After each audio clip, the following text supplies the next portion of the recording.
child labor in India. According to the International Labour Organization, founded in 1999, there are around 152 million children working in the world. But only in India, there are around 10 million people or children working in India. Despite of the special regulations and legislations made in India. In the normal sense, what does a child mean? In the normal sense, the child means a person who is around the age of 15 years or below. But according to the Indian legislation,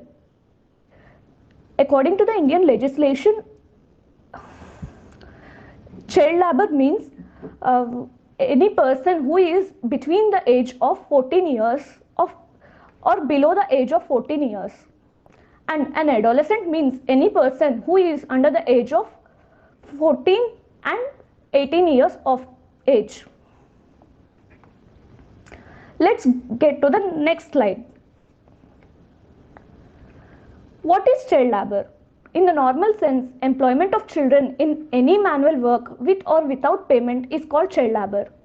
International Labour Organization defines child labor as work that deprives children of their childhood, their potential and their dignity, and that is harmful to the physical and mental development of the child. It means that when a child works, he loses the opportunity of attending school and he becomes an illiterate. And this causes loss of quality childhood.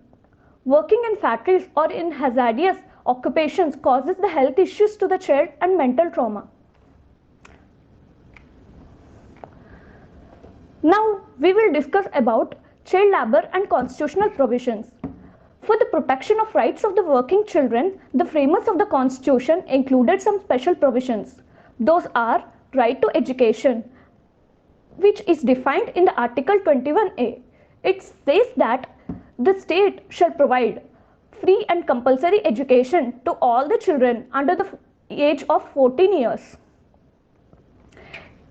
It also prohibits under the Article 24 that the children below the age of 14 are not to be employed in any factories or mines or in any other hazardous employments also. And it states in the Article 39 that the children are not abused and the citizens are not forced by the economic necessity. And let's go to the legislative provisions upon the child labor. Child labor practice is the greatest obstruction to the mental and physical development of the child. The government initiatives to stop this practice include Gurupat Swami Committee. This committee was formed in the year 1979 and its objective is to study and tackle the issues of the child labor. Based on the recommendations of the Gurupat Swami Committee, they had even made or enacted Child Labor Prohibition and Regulation Act, and a national policy on child labor was framed. There are around 100 industry-specified national child labor projects which are implemented for the welfare of the children. Our Indian government has enacted and established various acts and legislations and organizations and also some institutions to hinder the practice of the child labor. Those enactments include Child Labor Prohibition and Regulation Act, which prohibits the engagement of children and regulates the working conditions of the children.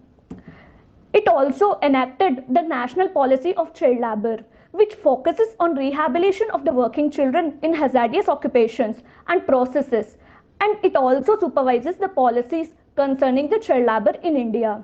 Furthermore, various NGOs such as Bachpan Bachao Andolan, Child Fund, Child Rights and You, Global March Against Child Labour have been working to eradicate the child labor through education and accessibility of resources. As we can see in the screen that a news article about 7 child workers have been rescued from the restaurant in Odhav. It was a district in Ahmedabad where the Ahmedabad District Task Force, along with office bearers of NGO Bachpao Andolan, raided a restaurant on Odhav Ring Road and rescued 7 children on this 30th January. The children revealed that they were paid around 7,000 to 8,500 for working 2 shifts. They were made to clean, wash utensils and also work as a waiters even. These children were sent to children's home for the Child Welfare Commission, and an offence has been registered with the Odhav police station against the restaurant.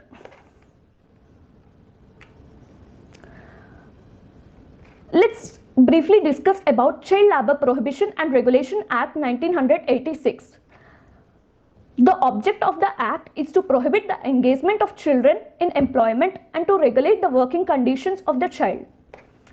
And this Act applies to the whole of India. It also defines that a child should be allowed to give a holiday within a week. It may be a Sunday, Monday or any day. A child should get one complete whole day as a weekly holiday. And it specifies about the hours and period of work of the child as follows. The child shall not exceeded to work for more than 3 hours and should be given at least 1 hour in between to the child as relaxation period. And he shall not be permitted to work in the night shifts, as if from 7 p.m. to the 8 a.m. And no child shall be required or permitted to work overtime.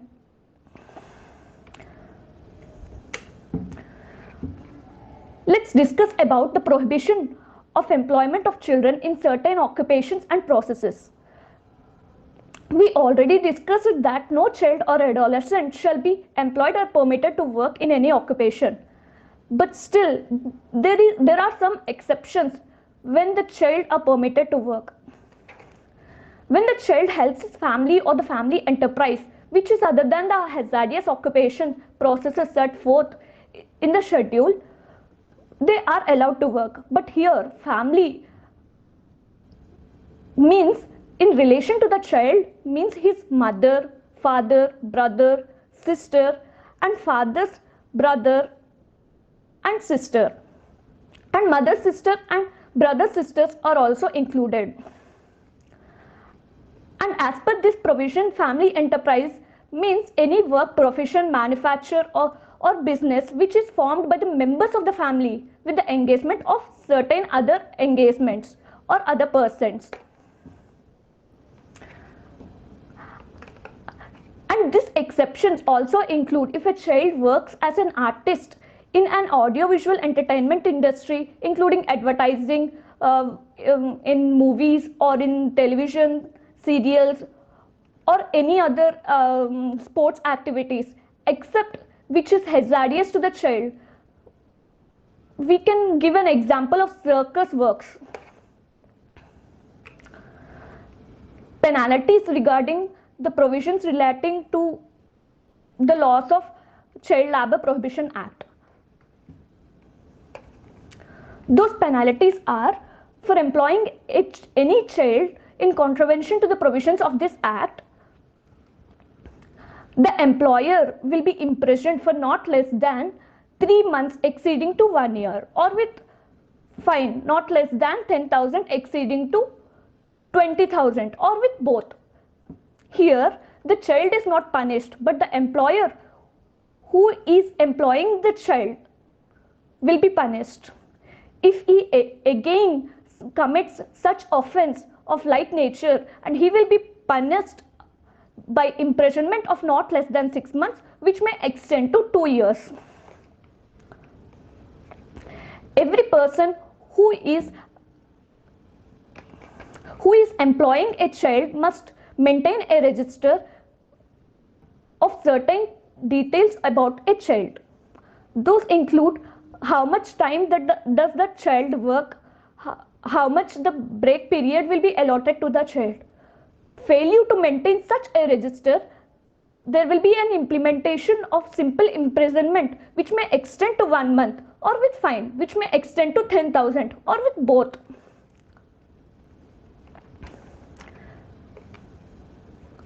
Let's see about Child Labour Amendment Act 2016. Before, the Child Labour Prohibition Act was there, which we already discussed the main provisions. It aims to regulate the working hours and working conditions of the child. But before the amendment, children below the age of 14 will be allowed to work in occupations, except for 18 occupations and 65 processes. But after the amendment, complete prohibition of employment of children before the age of 14 years. It also provided stricter punishments for the employers who violated the act, and also made the employer employing any child or adolescent in contravention of this act as cognizable offence, which is also non-bailable, and barred the employment of adolescents in hazardous occupations and processes.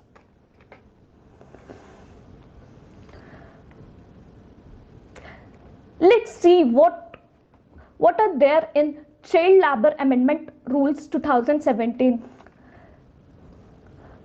This says about a broad and specific framework for prevention, prohibition, and rescue and rehabilitation of the child as well as the adolescent workers. It gives some clarity on the issues relating to family enterprise. It also safeguards for creative workers or artists that have been permitted to work under this act, with respect to working hours and working conditions of the child. And it also sets some specific duties and responsibilities for the law enforcement agencies to ensure the effective implementation and compliance of this act.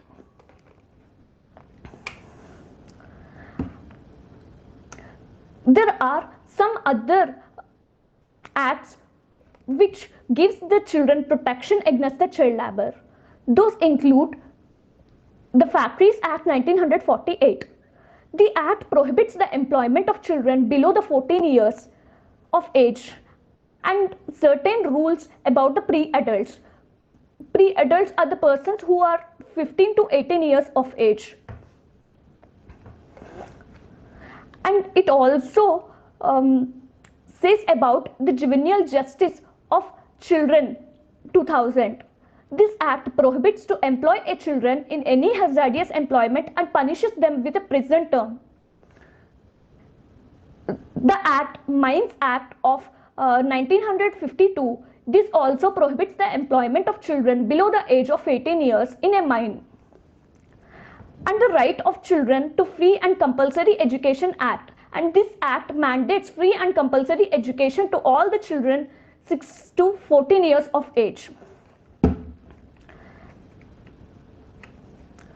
Judicial efforts towards the problem of child labor. The famous landmark case MC Mehta versus State of Tamil Nadu. This case arose out of public litigation filed by MC Mehta in the Supreme Court under the Article 22 in respect of employment of children in match industry in Shivakashi. To resolve the problem of the child labor, the Supreme Court gave the following directions. Those directions include survey for identification of the working children, and the identified working children should make sure that they are withdrawn from working in hazardous industries and ensure that their education happening in appropriate institutions. There should be a contribution of 20,000 rupees per child to be paid by the employers to the children in the welfare fund, and which should be established for the purpose of this act. And the employer should give one adult member of the family a job which has been withdrawn from the child, and a contribution of 5,000 to the welfare fund should be made if it is not possible to give a job to his related adult member. Financial assistance to the families of the children should be given. If not, the amount of around 20 to 25,000 should be deposited in the welfare fund as long the child is actually sent to the educational institute. It also given certain regulating hours of working children working in non-hazardous occupations, so that their working hours should not be exceeded 6 hours per day, and education should be mandatory for at least 2 hours per day. The entire expenditure on the education is to be on the employer, and this implementation of these directions has to be monitored by the Ministry of Labour. What are the causes of child labour? The overall main causes of the child labour are overpopulation, illiteracy, poverty, debt trap are some common causes, but still, because of the poverty, lack of educational resources,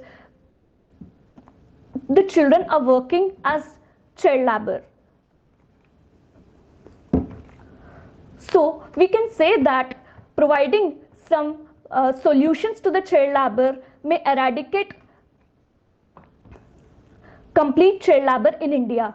The main causes of child labour in India are poverty, educational resources, which are money, standard living, etc., social and economic backwardness, addiction to a disease or disability, lure of cheap labour to the employers, poor compliance of laws. There are some ways in which the problem of child labour can be addressed. Free education. Here we can see in the slide that a silly troll which has been in the internet. These thieves stole passbook printing machine instead of ATM machine. This is why education is important. So free education holds the key to eliminating the child labour. Moral pollution. Each and every child, not only a child, even adults should not be entertained at all. It is legally and morally wrong of employing a child labour. A moral polishing should be given to everyone